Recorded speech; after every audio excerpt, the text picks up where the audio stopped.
सुंदर कथा कल आपने श्रवण किया। भगवान भागवत जी का महात्म्य कब करनी चाहिए, भागवत जी कथा, भागवत जी कथा करने से क्या फल प्राप्त होता है, भागवत जी कथा करने से क्या फल प्राप्त होता है। और इस भगवत कथा से तो आपके कुल के, आपके परिचित के, आपके समाज के, आपके नगर के, आपके अड़ोसी पड़ोसी के पितृ देवता सुनने मात्र से मोक्ष प्राप्त करते हैं।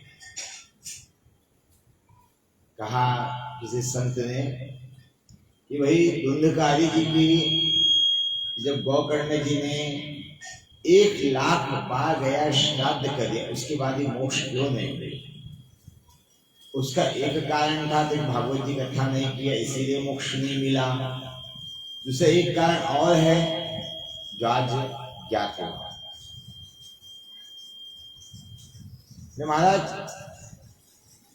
गोकर्ण जी गाय के वंश के, उनका वंश का कौन सा था? गाय की माँ कौन थी? गौ माता। संतों का आशीर्वाद, पिता का कोई मेल जोल ही नहीं है, संतों का आशीर्वाद है। तुमका कुल कहाँ से जानकारी हो? उनके कुल की कोई जानकारी नहीं है। तभी भी जिन्हें आत्मदेव ब्राह्मण ने, जिनका पिंडदान सत्कर्म किया, जिन्होंने लालन पालन किया, उनके नाम गोत्र से उन्होंने गया श्राद्ध का कर्म भी कर दिया। लेकिन धुंधकारी जी भी कोई आत्मदेव ब्राह्मण के बेटे तो थे नहीं। वो तो किसके बेटे थे? धुंधली के सहेली के बेटे, है ना। तो धुंधली की सहेली के बेटे होने के नाते भी उनको जो श्राद्ध कर्म किया है वो उनको मिलने वाला नहीं है। और जो श्राद्ध कर्म मिलने वाला ही नहीं, पिंड मिलने वाला ही नहीं है, पूजा अर्पण होने वाली ही नहीं है, तो मोक्ष हो कैसे? सुंदर स्वरूप, सुंदर बात संत महात्मा गुरुजन बताते हैं, जानकारी देते हैं समय समय पर, और हम उनका आनंद लेते हैं। देखा जाए तो एक बात भी सही है कि धुंधली का तो गोत्र ज्ञात है, लेकिन उसकी सहेली का गोत्र जानकारी में नहीं था। सहेली का गोत्र जानकारी में था क्या? नहीं था। उसकी मोक्ष हुए कैसे?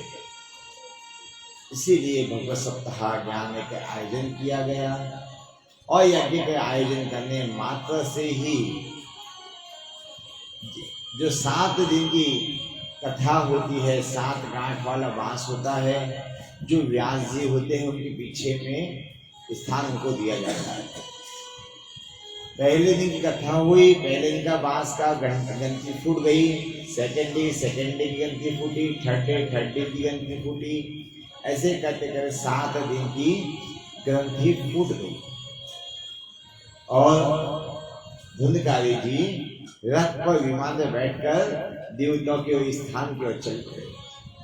वहां उपस्थित सभी लोगों ने कहा कि प्रभु, हमने भी कथा सुनी है, हमने भी कर्म किया है, हमने भी तन लगाया है, मन लगाया, धन भी लगाया है। कथा तन मन से नहीं हो जाती भैया। कोई भी काम एक हाथ से नहीं करना चाहिए। हिंदू धर्म में मान्यता है एक हाथ से कोई भी काम नहीं करना चाहिए। अगर आप करते हो तो उसको पुण्य आपको प्राप्त नहीं होता। क्यों? कि तन के साथ मन लगना आवश्यक है, और मन के साथ धन भी लगना आवश्यक है। तन, मन और धन। गोकर्ण जी ने कहा कि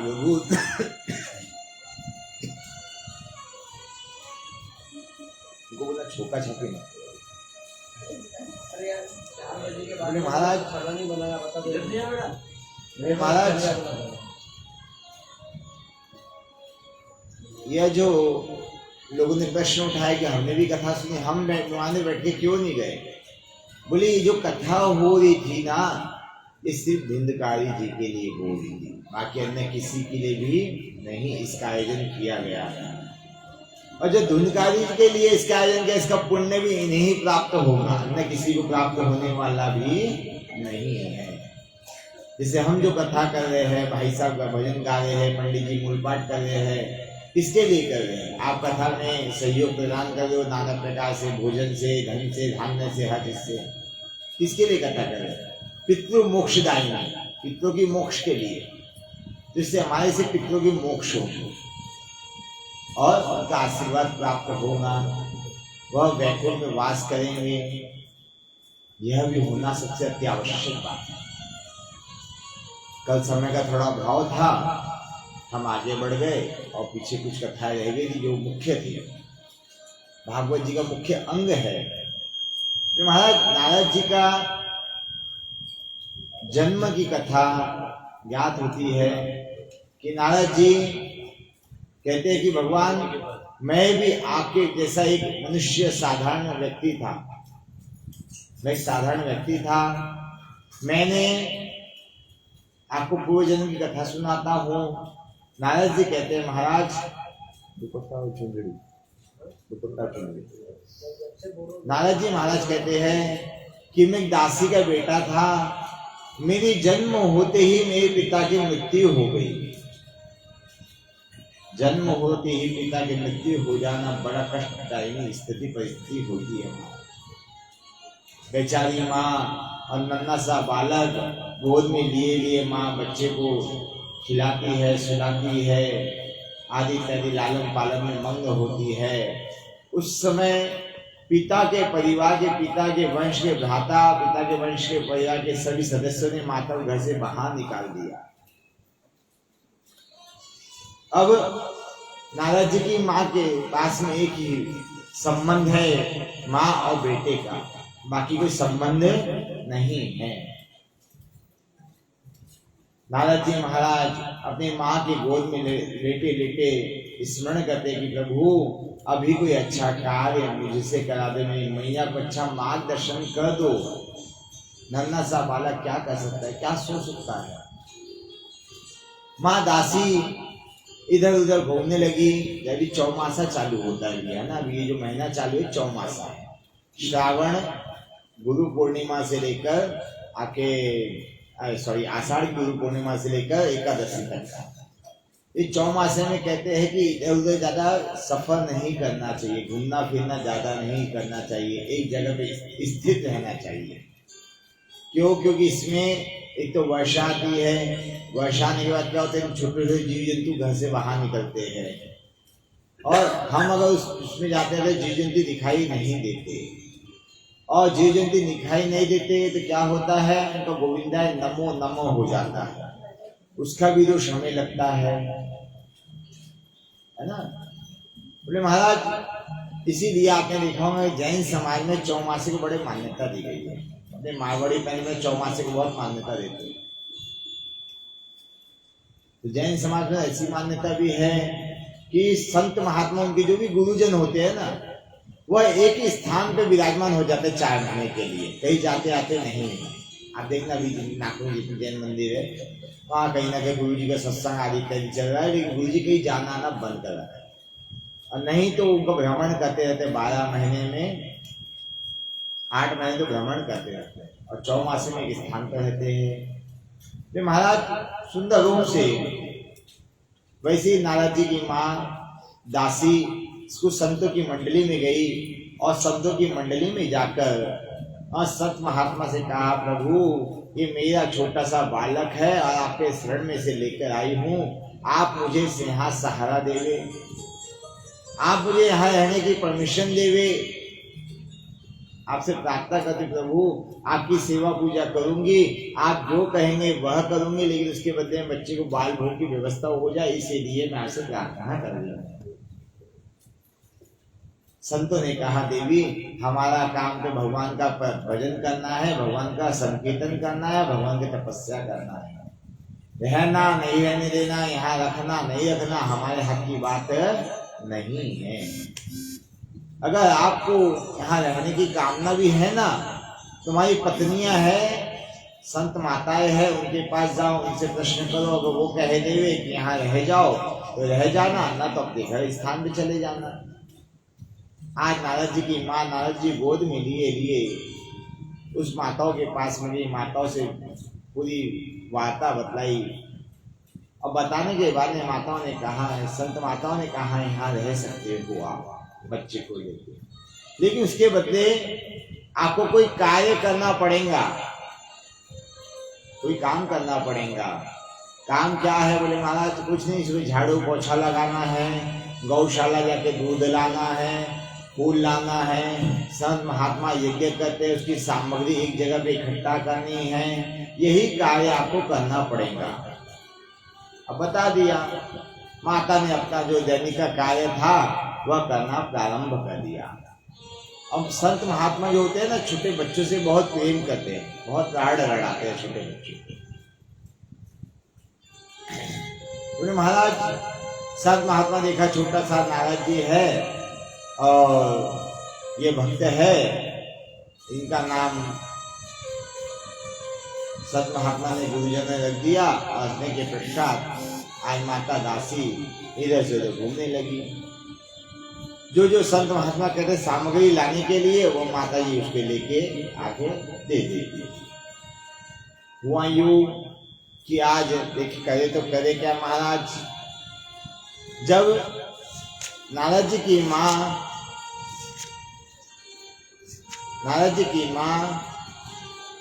नारद जी को संतों महात्मा के पास में छोड़ के जाती, तो संत महात्मा नारद जी को भजन गाने के लिए कहते, राधे राधे जय जय श्री कृष्ण कहने के लिए कहते, लाला कहते, कथाएं सुनाते कि बच्चे का जीवन सुंदर हो जाए, ये बच्चों के जीवन में जो कष्ट आएगा दूर हो जाए, भगवान की प्राप्ति से हो जाए।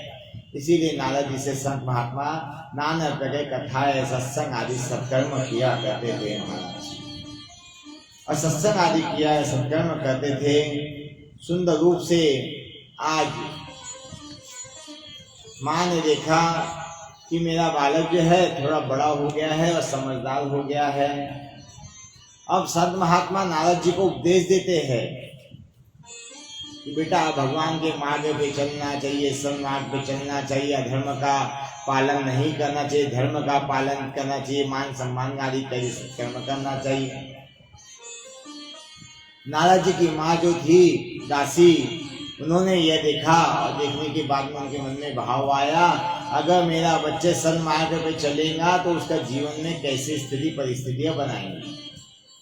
सत्य व्यक्ति जो कहते हैं, जो व्यक्ति सत्य होता है ना, जो सच बोलता है वह संसार में झूठा कहलाता है, और झूठा ही व्यक्ति सत्यवादी कहलाता है।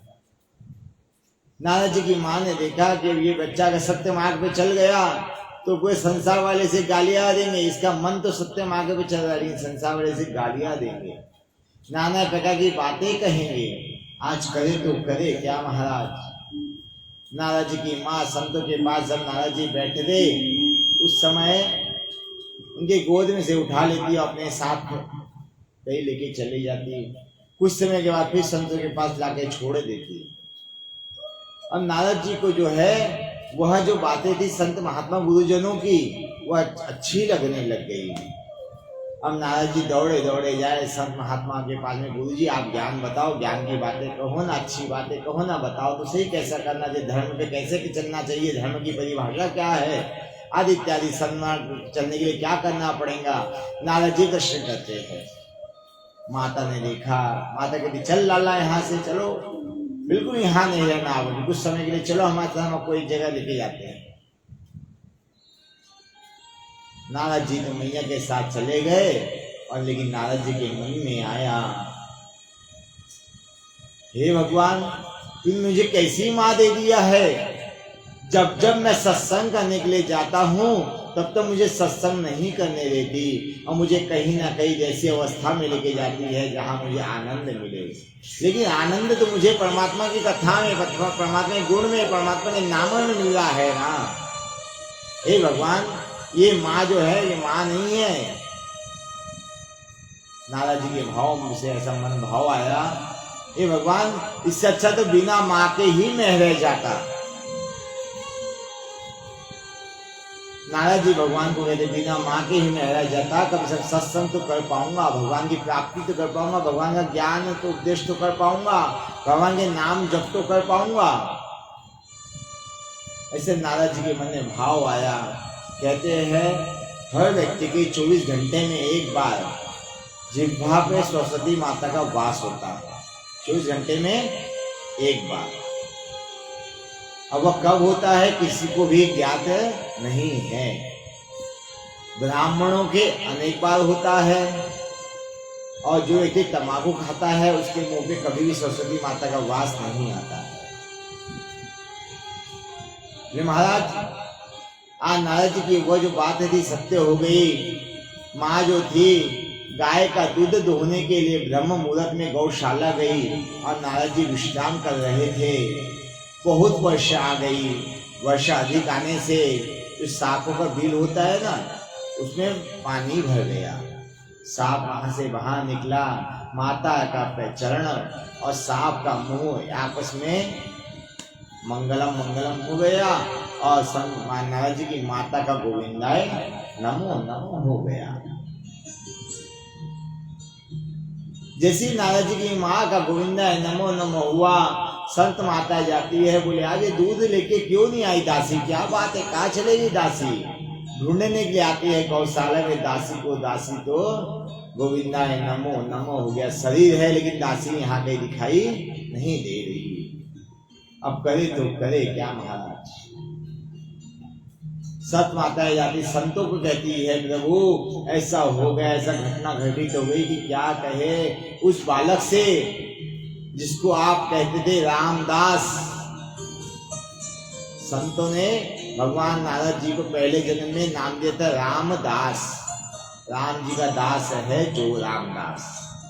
और प्रभु क्या कहोगे रामदास बालक को आप कि उसकी माँ संसार में नहीं रही। प्रभु हम किसे क्या बताएंगे, बालक को कैसे जाके समझाएंगे कि माँ आपकी नहीं रही। हम तो ये सब कर्म नहीं कर पाएंगे प्रभु। संत महात्मा जाते हैं, उस दासी नारद जी की माता को अपने साथ में उठाकर लेकर आते हैं और नारद जी के सामने रख देते हैं। महाराज नारद जी से कहते हैं, नारद जी रामदास बालक आप इन्हें पहचानते हो। नारद जी महाराज कहते हैं कि भगवान ये मेरी माँ ही है ना। आज करे तो करे क्या महाराज। रामदास के नाम के बालक से आंखों से आंसू निकल रहे हैं। एक आंसू तो गर्म आंसू है और दूसरी आंख से ठंडे आंसू निकल रहे हैं। रामदास नाम का बालक मन ही मन सोच रहा है, हे भगवान तूने ये क्या कर डाला, मेरी बात का सही में कर डाला, जो मैंने कहा उसको सच कर दिया, क्यों किया तूने ऐसा। मन ही मन नारद जी कहते भगवान को करे तो करे क्या महाराज। तू कितनी अच्छी है, तू कितनी भोली है, प्यारी प्यारी है ओ माँ, ओ माँ, ओ माँ,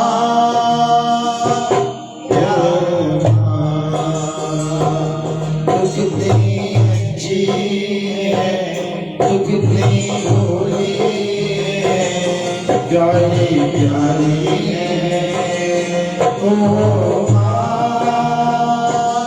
ओ माँ, ओ माँ, प्यारी माँ।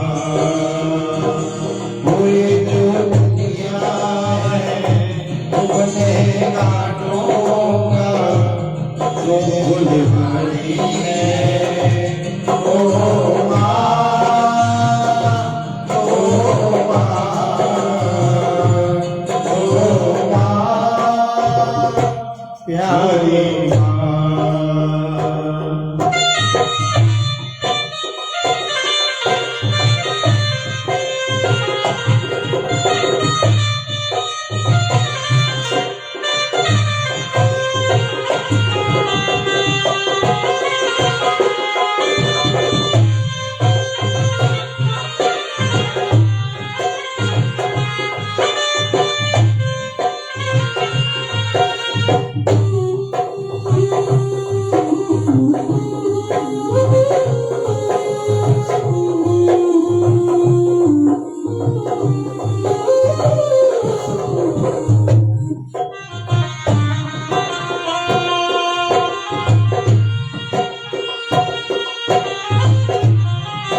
झूले वाली ओ माँ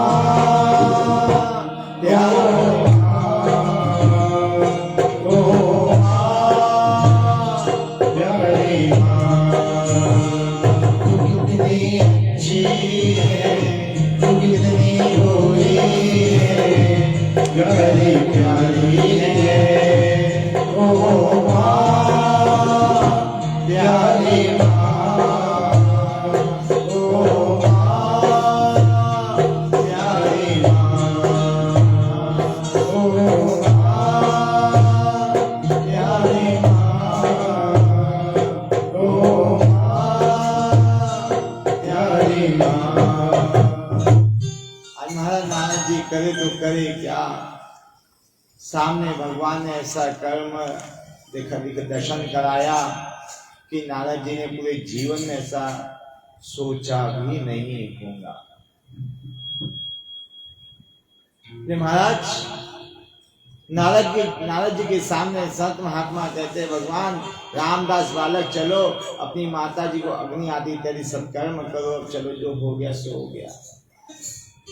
नारद जी मैया को ढूंढ रहे हैं, क्योंकि जीवन में सच्चा साथी अगर व्यक्ति कोई है तो वो माँ है। सच्चा साथी माँ ही होती है, बच्चे का सच्चा गुरु माँ ही होती है। माँ चाहे तो बच्चे को विद्वान बुद्धिमान समझदार बना दे, और माँ चाहे तो धुंधकारी भी बना सकती है। आज करे तो करे क्या, नारद जी अपनी माँ को याद करते हैं और याद का विलाप आदि सत्कर्म करते हैं। एक जन्म होता है, अगले जन्म में वही रामदास नाम का जो बालक पहले जन्म में जन्म लिया था वह दूसरे में नारद जी बनते हैं। नारद जी कौन है? जिसी की बातें कोई देवता भी रद्द न करे वही नारद है। और नारद जी जहां भी जाते हैं ना, वहां उनका सम्मान ही होता है। कल आपने श्रवण किया भगवान भोले बाबा की कथा।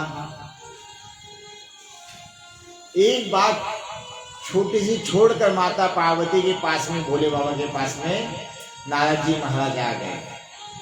पति आपको पूरी बात जानकारी नहीं देते। क्या हुआ? परिणाम क्या हुआ? भगवान शंकर का माता पार्वती का युद्ध होसा हो गया, झगड़ा हो गया। जहां जाते वहां आनंदित कर देते और जहां नहीं जाते वहां तो नैया पार भी लगा देते महाराज। आज व्यास जी महाराज जाते हैं राजा जनक जी के पास में, और जनक महाराज के पास कहते हैं, जनक महाराज क्या आपको ज्ञात है मेरा एक बालक है जिसकी उम्र अभी 16 वर्ष की है। जनक महाराज कहते हैं, महाराज आप मेरे राज्य में रहते हो, क्या आपके बालक को मैं नहीं जानूंगा? आपके बालक को मैं जानता हूँ, बड़ा सुंदर बालक है, बड़ा होनहार बालक है। बोले महाराज उन्होंने मेरे बालक ने बताओ कि काम को जीता क्या, क्रोध को जीता क्या? बोले वह तो नहीं बता सकता। व्यास जी कहते हैं जनक महाराज से, हे जनक महाराज मेरे बालक की आप परीक्षा लेना। जब वो भी मेरा बालक आपके द्वार पे आए ना, उनकी परीक्षा लेना, उनसे कहना कि मैं आपकी परीक्षा लेने के लिए व्यास जी ने कहा था। जब परीक्षा पूर्ण होंगी हो जाएंगी, आपको उत्तर प्राप्त होगा, तभी ये बात कहना, इसके पहले ये बात कहना नहीं। आज व्यास जी महाराज को सुनकर जनक महाराज के ठीक कहा, महाराज जैसे आप कहते हैं ऐसा ही परीक्षा लेऊंगा। अब किसकी परीक्षा कैसे लेनी है ये तो उसे भी जानकारी नहीं होती है। समय अनुसार हर व्यक्ति की परीक्षा देना ही पड़ता है। सुखदेव जी महाराज जो थे व्यास जी के बेटे, सुखदेव जी महाराज 16 वर्ष की आयु में चौड़ा वक्षस्थल और एक लंगोटियन लंगोट पहने हुए घर घर जाते थे। जितना देर गाय धोने में एक समय लगता था, इतना देर चौखट पे खड़े रहते थे, और अंदर चौखट से कोई अगर आ जाता था कुछ दे देता तो ले लेते थे, नहीं तो वहां से आगे चले जाते थे। भोजन सामग्री व्यवस्था इकट्ठा करते थे। एक दिन सुखदेव जी महाराज जनक महाराज के द्वार पे पहुंचे, और जैसे द्वार पे पहुंचे जनक महाराज के सेवक ने कहा कि प्रभु जब तक हम आएंगे नहीं तब तक यहाँ से जाना नहीं है, ऐसा कह देते हैं। जनक महाराज को व्यास जी की बातें याद आ जाती है, उनकी परीक्षा लेनी है। तो जनक जी महाराज कहते हैं सेवक को, अब आप उस द्वार पे जाके खड़े मत होना जहां सुखदेव जी खड़े हैं। जहां द्वार पे सुखदेव जी खड़े वहां जाना नहीं है, आप वहीं रुक जाना, उसके पहले कुछ समय पहले रुक जाना। सेवक जाते नहीं है और सुखदेव जी वहां से हटते नहीं है। द्वारबान जो होते हैं देखते हैं, एक दिन हो गया जनक महाराज आए नहीं, दूसरा दिन हो गया जनक महाराज आए नहीं, तीसरा दिन हो गया, 4 दिन हो गए, और 5वें दिन जनक जी महाराज सुखदेव जी महाराज के पास में जाते हैं।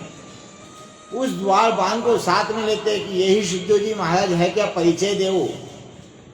तो जो द्वारपाल होते हैं वह कहते हैं महाराज हम आपको एक बात कहे, यह व्यक्ति, ये महात्मा जी को हम देख रहे थे पिछले 5 दिन से देख रहे हैं, इनके चेहरे पे थोड़ी सी भी शिकन नहीं है, चेहरे पे उदासी नहीं है, इनके मस्तिष्क पे क्रोध नहीं है, इनके मन में उत्साह नहीं है। अगर 5 दिन आप हमें कहते एक ही जगह पे खड़े हैं तो हम तो क्या से क्या कर डालते। और ये महात्मा जी तो बड़े प्रसन्न मन से खड़े हैं, हमारी रास्ता देख रहे हैं, आपकी रास्ता देख रहे हैं महाराज। जनक जी महाराज सुखदेव जी महाराज के चरणों में प्रणाम करते हैं और कहते हैं भगवान आप जैसा संत महात्मा गुरुजन मैंने आज तक संसार में देखा ही नहीं है। बोले प्रभु क्षमा चाहूंगा, ये जो मैंने परीक्षा लिया है ना, ये परीक्षा लेने के लिए आपके पिताजी व्यास जी ने मुझसे कहा था। अच्छा ये मेरे पिताजी की बात है। जैसे सुखदेव जी महाराज बोलते कोई बात नहीं राजन, बहुत अच्छा हुआ, इस बहाने एक जगह पे उठ तो गया, ठहर तो गया कुछ दिन कम से कम, और यहीं पे खड़े खड़े भगवान का नाम जप तो कर लिया। चलो अच्छा हुआ, जो हुआ बहुत अच्छी बात है। आज करे तो करे क्या। व्यास जी जानकारी देते हैं राजा जनक जी महाराज कि इन्हें काम को जीत लिया है, क्रोध को जीत लिया, इन्हें क्रोध नहीं आता, काम इनके मन में नहीं है। व्यास जी महाराज कहते हैं छोटे छोटे नन्हे बालक को बुलाते हैं, उन बालक के पास जाके कहते हैं बालक जाओ, मेरे बेटे सुखदेव जी वहां तपस्या में लीन है, उनके पास जाओ, उनके पास जाकर उनके पास एक मंत्र बोल कर आओ। सुखदेव जी महाराज के पास व्यास जी महाराज के मंत्र बताने के लिए बच्चों को भेजते हैं। बच्चे जाते हैं, नन्हे छोटे छोटे बालक जाते हैं और कहते वल्हा पीड़म नटवरवपो कर्णयो कर्णिकारम वल्हा पीड़म नटवरवपो कर्णयो कर्णिकारम। जैसे नन्हे नन्हे से बालक जाते हैं, छोटे बच्चों की विशेषता क्या होती है भैया, जितनी बात उनको सिखाया जाए इतनी ही बात वह बोलते हैं, उसके आगे की उनको जानकारी है नहीं तो बोलते भी नहीं है। तो सुखदेव जी महाराज कहते ये जो मंत्र आपने मेरे पास में बोला है, श्लोक बोला है, ये आपको किसने सिखाया है। बोले इसको सीखा है हमने हमारे गुरुदेव से। बोले क्या नाम है गुरुदेव का। बोले देखो ऐसा है महात्मा जी, गुरु जी का कभी नाम नहीं लेना चाहिए। कहते हैं जो व्यक्ति को गुरु मंत्र देते हैं ना, जिससे हम गुरु मंत्र लेते हैं, उनका नाम नहीं लेना चाहिए अपने मुंह से। पत्नी ने पति का मुंह से नाम नहीं लेना चाहिए। आजकल तो फैशन सा चल गया है, पहले ए जी ओ जी बोलते थे, आजकल तो सुनो जी आओ जी डायरेक्ट नाम लेके बोल देते हैं। हाँ राहुल भैया फैशन है महाराज। महाराज सुंदर रूप से आज सुखदेव जी महाराज कहते हैं उस महात्मा के जी के पास गुरु जी के हमें लेके चलोगे। बोले आप चलो तो सही, महात्मा जी आपको याद करो। जैसे नन्हे नन्हे बालकों से यह शब्द निकला, आपको याद कर रहे हैं, उन्हें जानकारी होगी कि कोई नहीं, ये मेरे पिताश्री है जिनके पास जन्म होते से मैं अभी तक गोद में नहीं बैठा। पहले तो 12 वर्ष तक कहा है माँ के गर्भ में, उसके बाद सन्यास ले लिया, जन्म होते सन्यास ले लिया। कोई सन्यासी किसे कहते हैं महाराज? शब्दों का बड़ा प्रयोग होता है भैया, हिंदू धर्म में अपने शब्दों का बड़ा प्रयोग है। संत, संत का मतलब है जो अपने काम को साधने के साथ साथ दूसरे के काम को साधे, वही साधु है, संत है, महात्मा है, गुरुजन है। पंडित जी, पंडित जी का मतलब पूजा पाठ करने वाला। आजकल हम लोग कहीं जाते हैं पूजा पाठ करने, बड़ा फैशन देखते हैं, महाराज कहते हैं। महाराज, महाराज ने क्या होता है मालूम भैया? हलवाई को कहते हैं महाराज। तो ये हम लोग सुनी सुनी बातें सुन लेते हैं, महाराज महाराज जी महाराज जी महाराज जी कहते, सबको महाराज जी बोलते हुए घूमते फिरते। जबकि हलवाई को महाराज कहना चाहिए, पंडित जी को महाराज जी नहीं कहना चाहिए। और इधर जैसी जानकारी मिली, बोले गुरु जी ने जानकारी दिया है, मंत्र पढ़ा है, चलो हम भी चलते उनके पास में। आज गुरु जी के पास में, व्यास जी महाराज के पास में जाते हैं, और जो 4 वेद की रचना थी, गुरु जी अपने शिष्य को शिष्य बेटा समझ के नहीं देते। व्यास जी सुखदेव जी को एक शिष्य समझ के 4 वेदों की रचना दे देते हैं। बोले भगवान मुझे इसे 4 वेद की रचना करने के बाद भी शांति नहीं मिल रही, अब बताओ मैं क्या करूं? तो सुखदेव जी महाराज कहते हैं कि प्रभु पिताश्री गुरुदेव परम पूज्य आदरणीय सम्मानीय, ये 4 वेदों जो है धर्म अर्थ काम मोक्ष के लिए बने हैं। ऋग्वेद यजुर्वेद सामवेद अथर्ववेद, 4 वेद धर्म अर्थ काम मोक्ष के लिए बना है, लेकिन भगवान की प्राप्ति इससे होने वाली नहीं है। 4 श्लोकों की कथा, भागवत जी कथा व्यास जी ने शुद्धदेव जी को दिया, और शुद्धदेव जी ने उस कथा का 18,000 श्लोक बना दिया, निरूपण करते, स्वरूपण करते का आनंद लेते लेते।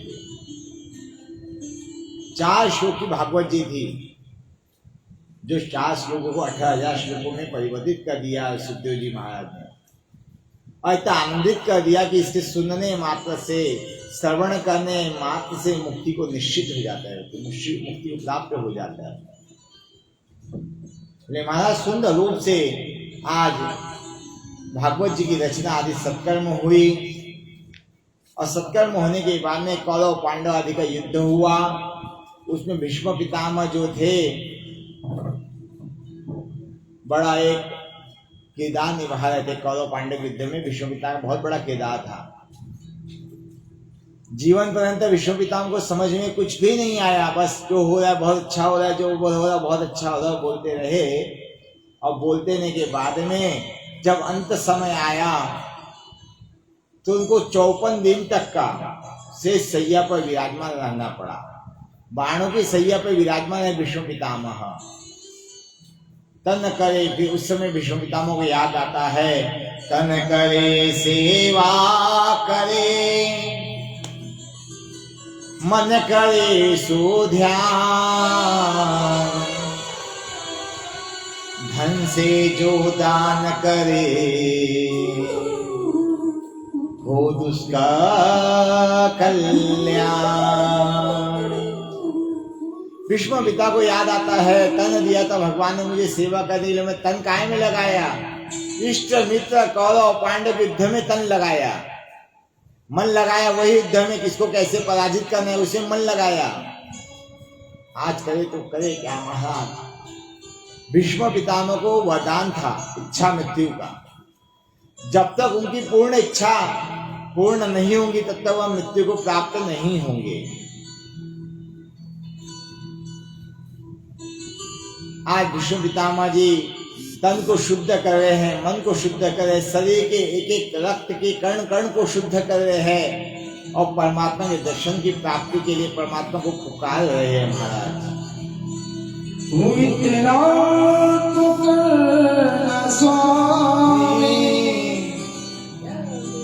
जब प्राण तन से निकले गोविंद नाम लेकर, गोविंद नाम लेकर, जब प्राण तन से निकले ओ तेरा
विष्णु पिताजी विष्णु पितामह 54 दिन तक से पर विराजमान रहे महाराज। एक एक शरीर का कण कण शुद्ध करते रहे, परमात्मा को याद करते रहे और परमात्मा से कहे भगवान बहुत बड़ी गलती कर दिया जो मैंने आप पे विश्वास नहीं किया, आपसे संबंध नहीं बनाया प्रभु, अब लेकिन अब आपसे संबंध बनाना चाहता हूँ, कोई संबंध बनाना चाहता है।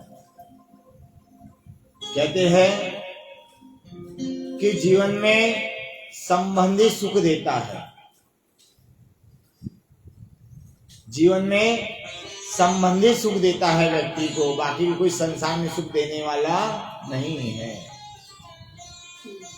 आज भीष्म पितामह जी कृष्ण भगवान को, द्वारिकाधीश को याद करते हैं, लाला को याद करते हैं, पुकारते हैं। पुकारने के बाद भगवान का उन्हें दर्शन प्राप्त होता है 54वें दिन। और जब दर्शन प्राप्त होता है, महाराज करे तो करे क्या। भगवान कहते हैं आप ठीक तो है। बोले प्रभु कैसे ठीक हो सकता हूं, आपके बिना कोई ठीक हो सकता हूं मैं। जब तक मैं आपके साथ कोई संबंध न बना लूं तब तक मैं संसार में खुश नहीं रह सकता। बोले कहो कौन सा संबंध बनाना चाहते हो। बोले प्रभु मेरी एक बेटी है, उसका विवाह करना चाहता हूं। भगवान कहते आपकी तो विवाह ही नहीं, आपकी विवाह ही नहीं हुआ, आपकी बेटी कहां से आ गई। आप तो सन्यासी हो, आपकी बेटी कहां से आ गई। बोले है प्रभु एक बेटी जिसका नाम है मति। मति माने बुद्धि। जो हमारी स्वयं की बेटी है थी बुद्धि। ये बुद्धि जो है ना बेटा, ये बुद्धि जो है ना प्रभु, ये बड़ी चंचल है। जैसे बेटी चंचल होती है ना, एक जगह ज्यादा देर ठहरती नहीं है, इस घर से उस घर 10 बार जाती है, कितना भी बोलो अपना कार्य करके रहती है। वैसी बुद्धि भी है कि कभी एक जगह ठहरने वाली नहीं है। हे भगवान ये बुद्धि के साथ आपका विवाह करना चाहता हूं, आप इसे अपना लो प्रभु। आज करे तो करे क्या महाराज। देवता भी वह दर्शन कर रहे हैं कि भीष्म पितामह अपनी बुद्धि रूपी बेटी का कन्यादान भगवान द्वारिकाधीश के साथ कर रहे हैं। महाराज कितना सुंदर स्वरूप होगा, सोचो। करे तो करे क्या महाराज। आज भगवान ने उनकी मति रूपी बुद्धि को स्वीकार किया, अपने धाम पे चले गए और भीष्म पितामह की इच्छा पूर्ण हुई। और पूर्ण होते ही वह भी गोविंदाय नमो नमो हो गया। बोलो कृष्ण कन्हैया लाल की जय।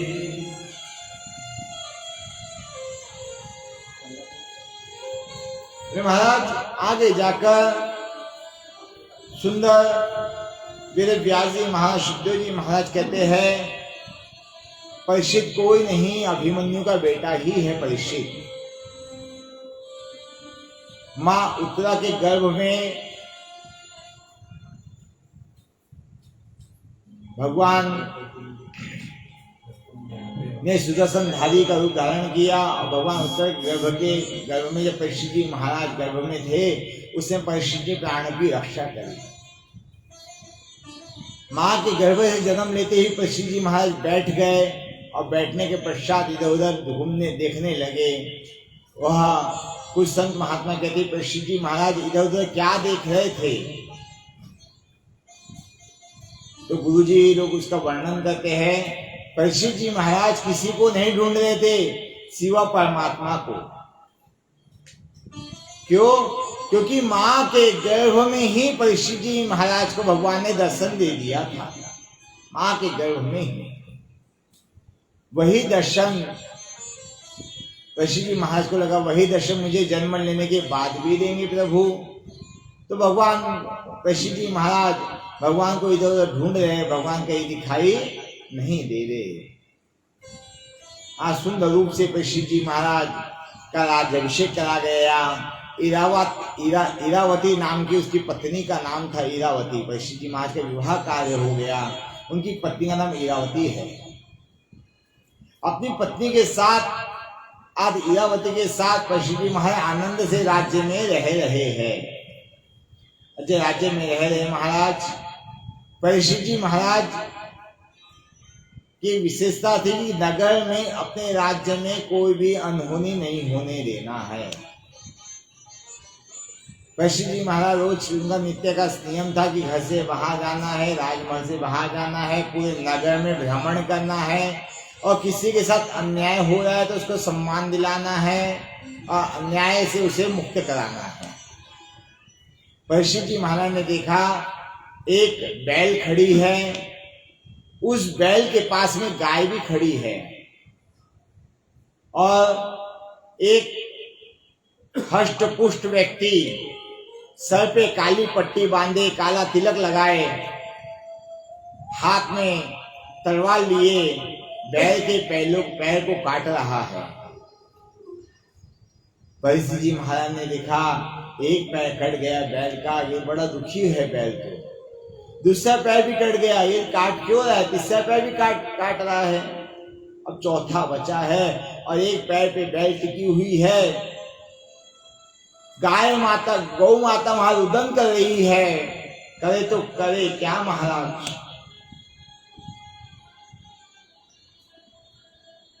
आज परीक्षित जी महाराज जाते हैं, उस व्यक्ति से प्रश्न करते हैं, महाराज यह बताओ कि यह आपका परिचय क्या है?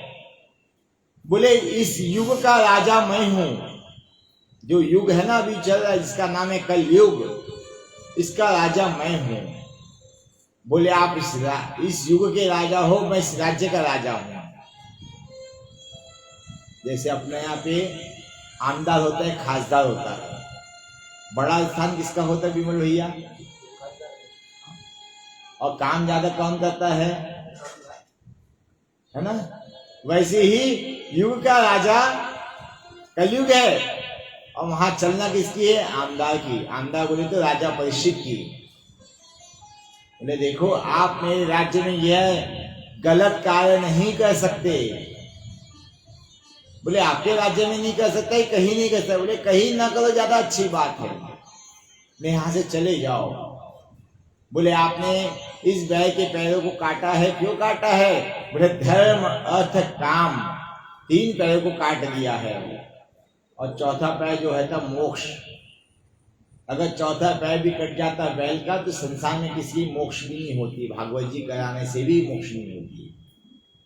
लेकिन राजा परीक्षित जी ने उस अन्याय को रोक दिया। परीक्षित जी महाराज ने कहा, भगवान मुझे यहाँ से जाने का आदेश तो दे रहे हो, लेकिन कोई स्थान तो दो रहने के लिए, मैं कहाँ जाऊंगा? बोले जैसे आपने 4 पैरों को काटा है ना, मैं 4 आपको स्थान देता हूँ। ये महाराज कौन से स्थान देते हैं?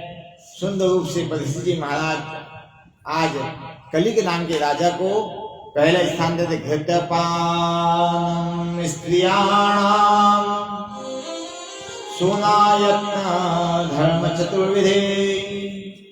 बोले महाराज पहला आपको स्थान देता है, कलयुग जी को पहला स्थान दिया राजा परीक्षित जी ने कि जुआ जहां खेला जाता है, जुआ जहां खेला जाता है वहां कलयुग का वास होगा। पहला स्थान दिया। सेकंड स्थान दिया जहां ग्रह क्रीड़ा होंगी, कपट रूपी कपट का जुआ खेला जाएगा, वहां भी कलयुग का वास होगा। और तीसरा स्थान दिया मदिरा के स्थान पर, मदिरा के स्थान पर, वैश्यगमन के स्थान पर 3 स्थान दे दिए। और देने के बाद कलयुग कहता है महाराज मुझे एक स्थान तो ऐसा तो दो जहां अच्छी जगह हो। जुआ भी खराब है, मदिरा भी खराब है, वैश्यगमन भी खराब है, तो एक स्थान तो अच्छा दो कम से कम। मैंने मोक्ष वाले पैर को नहीं काटा है ना, अब एक अच्छा स्थान तो दो। राजा परीक्षित ने के मुंह से निकल लिया कि जाओ आपका वास स्वर्ण में हो जाएगा। स्वर्ण में वास हो गया, वास हो जाए, इसीलिए कभी जुआ नहीं खेलना चाहिए। जुआ का जो पैसे जीता हुआ पैसा होता है वह घर को बर्बाद कर देता है। अन्याय की बेल पर कभी अमृत का फल नहीं लगता महाराज। जहां अन्याय हो रहा हो ना वहां अमृत नहीं आएगा। अन्याय की बेल पर अन्याय ही होता है, अमृत के फल पर अमृत ही होता है। आज महाराज कलयुग ने जाकर स्वर्ण में वास किया और स्वर्ण में वास करके राजा परीक्षित जी महाराज अपने जो दादा परदादा आदि जो थे, जहाँ सोना चांदी हीरे मोती रखा करते थे, वहाँ स्थान पे गए और वहाँ स्थान पर जाकर राजा परीक्षित सुंदर मुकुट दिखाई दिया जो हीरे जड़ित था, स्वर्ण से बना हुआ था। राजा परीक्षित ने उस हीरे जड़ित स्वर्ण से मुकुट को अपने मस्तिष्क पर धारण कर लिया। कलयुग ने सोचा कोई बात नहीं राजन, आपने मुझे अपने नगर से बाहर निकाला है ना, मैं ऐसा कार्य करूंगा आपको संसार से बाहर निकाल दूंगा। आज वह स्वर्ण में कलयुग का वास हो गया और स्वर्ण में जैसे कलयुग का वास हुआ, राजा ने मुकुट मस्तक पर धारण करा और मस्तक पर धारण करने के पश्चात महाराज करे तो करे क्या, राजा को समझ में नहीं आया। राजा कलयुग ने मस्तक से बुद्धि में प्रवेश किया, राजा की बुद्धि विकृत बना दी, विकृत बने खराब बना दिया। जो राजा संतों का सम्मान करता था, आदर करता था, वही राजा नाथ श्रृंगी ऋषि के शमीक ऋषि के यहाँ पे गए और शमीक ऋषि के यहाँ पे जल की याचना करी। और शमीक जी महाराज ऋषि जी थे, गुरु जी थे, उस समय भगवान का तप कर रहे थे, भगवान का जप कर रहे थे। कलयुग ने बुद्धि को इतना बिगाड़ दिया कि राजा तप और जप को नहीं देख पाए और कलयुग ने बुद्धि में इतना भावना दे दिया कि राजा ने अपने तीर कमान को निकाला, कमान को निकाल कर एक मरा हुआ सांप वहां पड़ा हुआ था और ऋषि महात्मा के गले में डाल दिया। और जैसे ही डाला महाराज करे तो करे क्या, ऋषि महात्मा तो ध्यान मग्न है, वह भगवान के नाम में मग्न है और राजा परीक्षित को समझ में नहीं आ रहा। राजा परीक्षित जी मुकुट पहने मान सम्मान से अपने स्थान राज्य में चला गया। शमीक ऋषि के बेटा श्रृंगी ऋषि है। श्रृंगी ऋषि जी महाराज वहां आए और आते ही देखा पिताजी ध्यान में मग्न है, पिताजी ध्यान कर रहे हैं और पिताजी के गले में मरा हुआ सर्प है।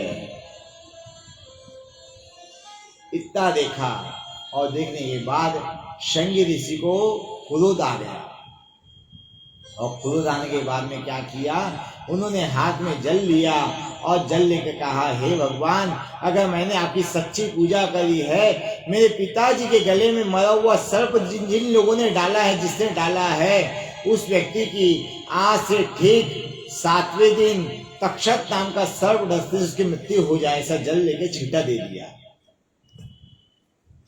तक्षक नाम का सर्प जाए और 7वें दिन उसकी मृत्यु हो जाए, उसको गोविंदाय नमो नमो हो जाए। शमीक ऋषि को जानकारी मिली कि बेटे को क्रोध आया है और बेटे को जब क्रोध आया तो शमीक ऋषि जी आते हैं श्रृंगी ऋषि के पास में, बोले बेटा क्या हुआ, क्या बात है। बोले कोई नहीं पिताजी, मैं आपके स्थान पर आया था, आज मैंने देखा कि आपके गले में वो सर्प डाला है, मुझे क्रोध आ गया, मैंने उसे श्राप दे दिया, जिसने भी डाला है उसको श्राप दे दिया। बोले क्या श्राप दिया, बोले आज से ठीक 7वें दिन उसकी तक्षक नाम के सर्प डसने से मृत्यु हो जाए। शमीक ऋषि ने आंखें बंद किया और देखा कि गले में मरा हुआ सर्प किसने डाला था। जैसे आंखें बंद किया और वह देखा किसी राजा परीक्षित कोई गलती नहीं थी। गलती किसकी थी, स्वर्ण के मुकुट और कलयुग की थी। और जैसे ही शमीक ऋषि ने कहा, बेटा ऐसा श्राप नहीं देते। बोले पिताजी, जिस प्रकार बाण तीर से निकला बाण लौट कर नहीं आता, उस प्रकार मुंह से निकला हुआ शब्द लौट कर कभी नहीं आता पिताजी। और जो निकल गया सो निकल गया, श्राप दे दिया जो दे दिया, चाहे कुछ भी हो जाए श्राप वापस आने वाला नहीं है। इसीलिए कभी भी कोई भी कार्य करो सोच समझ के करो, 1 2 4 5 लोगों से पूछ के करो। इसलिए कहते हैं मित्र बनाओ, दोस्त बनाओ, वो भी अच्छे बुरे नहीं। ले महाराज करे तो करे क्या। राजा परीक्षित जी के पास में शमीक ऋषि एक बालक को भेजते हैं, बालक जाता है, राजा परीक्षित को जानकारी देता है कि श्रृंगी ऋषि ने आपको श्राप दिया है। बोले क्या श्राप दिया है बताओ। बोले आपको तक्षक नाम का सर्प डस देगा ठीक आज से 7वें दिन।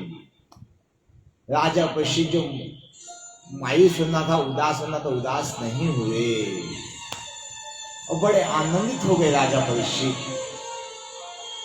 बोले क्या भाग्यवान हूं मैं, कितना भाग्यवान हूं संसार में। किसी को संसार में मालूम नहीं कि वो आया है तो जाएगा कब और जाएगा तो आएगा कब, लेकिन आज मुझे मालूम पड़ गया कि मैं जाने वाला कब हूं। पत्नी के पास जाते हैं, पत्नी से कहते बड़े आनंदी दिखाई दे रहे हो, क्या बात है। बोले कुछ नहीं यावती, मुझे ये जानकारी मिल गई है कि आज से ठीक 7वें दिन में मृत्यु होने वाली है। बोले अरे इसमें तो बहुत अच्छी बात क्या है, बुरी बात है, आपके लिए बुरी बात है, मेरे लिए बुरी बात है। मैं विधवा हो जाऊंगी, बच्चे अनाथ हो जाएंगे। बोले कोई विधवा होने वाली अनाथ होने वाली नहीं, मैं ऐसा कार्य करके चले जाऊंगा। अपने सबसे बड़े बेटे का बुलाया, राज्य में बुलाया, सबसे बड़े बेटे को राज्य तिलक करवाया महाराज। पूरी राज्य सभा उसको सौंप दिया और कहा माता का मान सम्मान करना, माता को किसी प्रकार की ठेस नहीं पहुंचाना, माता को नाराज नहीं करना। बेटे से वचन मांगा और वचन मांगकर राजा परीक्षित जी महाराज संतों के पास में जाते हैं, और जैसे संतों के पास में जाते हैं और संतों को जानकारी होती है कि राजा परीक्षित जी को श्राप लग गया है, तो संत महात्मा राजा परीक्षित जी के पास में जाते हैं। दोनों एक दूसरे के पास में जा रहे हैं, झुंड के झुंड। और जैसे झुंड के झुंड जा रहे हैं महाराज, सुखदेव जी से राजा परीक्षित प्रश्न करते हैं कि भगवान यह बताइए कि व्यक्ति को मरने उपरांत व्यक्ति को मोक्ष कैसे मिल सकता है।